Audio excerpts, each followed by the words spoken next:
crap, it's spiders!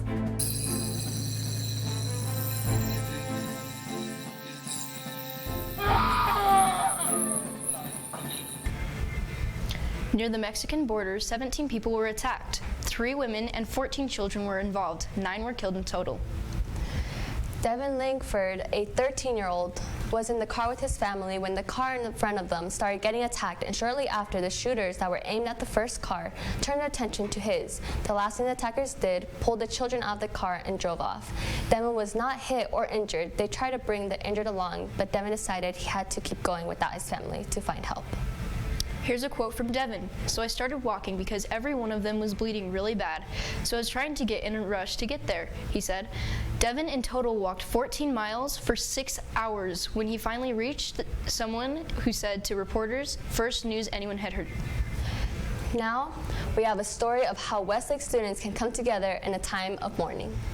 So over the last few weeks here at Westlake, we've had a lot of loss and tragedy, but the goodness has far outshadowed the loss. There's been so many great things that the students here at Westlake have done in order to kind of get through it and to help each other. I had one mom come and let me know that her son, who sits alone most times at lunchtime, was sitting alone in his car, and some kids came up and knocked on his window, and at first she's like, "Oh, what are they going to do to me?" But they actually invited him to go to lunch. And he's now struck up friendships with them. And he, as he said to Mom, "They're the cool kids, Mom, and they wanted to be my friend." And another thing that went on was random individuals decided to put sticky notes all over the cars of almost every student and faculty member here at Westlake. And they were things like, "You're awesome, you're beautiful, you can do it." And I know from personal experience, I was having a really, really hard day because I'd had to not only deal with the parents of those that gone through loss, but students and faculty. And my note said, "You are beautiful." And I almost started to cry when I saw that because it just was what I needed. And it was anonymous and it was random, but it lifted my spirits. And I heard from several other students and teachers that it did the same thing for them. And then I know some teachers, students wrote notes to them telling them what great teachers they were. And I received a note myself. And just because we felt like, oh, could we have done more? Are we doing enough for students? And just to have those notes come to us has just given us that extra boost that we need. So as I said before, I feel like the goodness is just overcoming the sadness and getting us through. Okay, can I just say something crazy? I love crazy. Well, you won't love this type of crazy. Frozen 2 is #canceled. You heard that right. The new Frozen movie is no more. Critics are furious about the unrevealed scene. Olaf was graphically melted. The critics' hearts are shattered at even the thought of losing everyone's favorite, clumsy, pure-hearted, precious, and some might even say perfect snowman.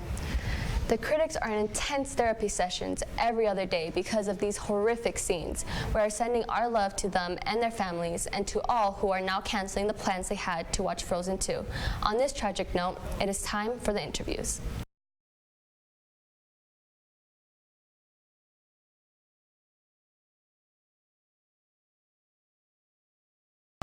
Yeah.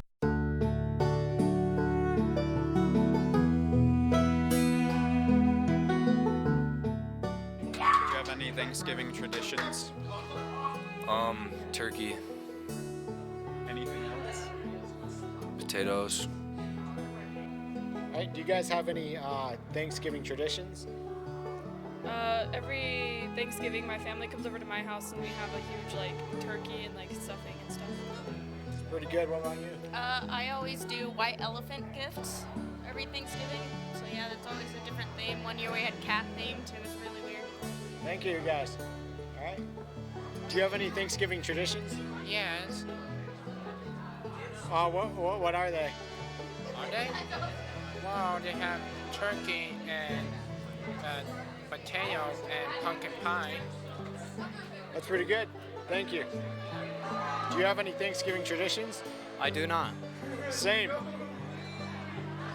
That is all for today. We hope to catch you next week. We out.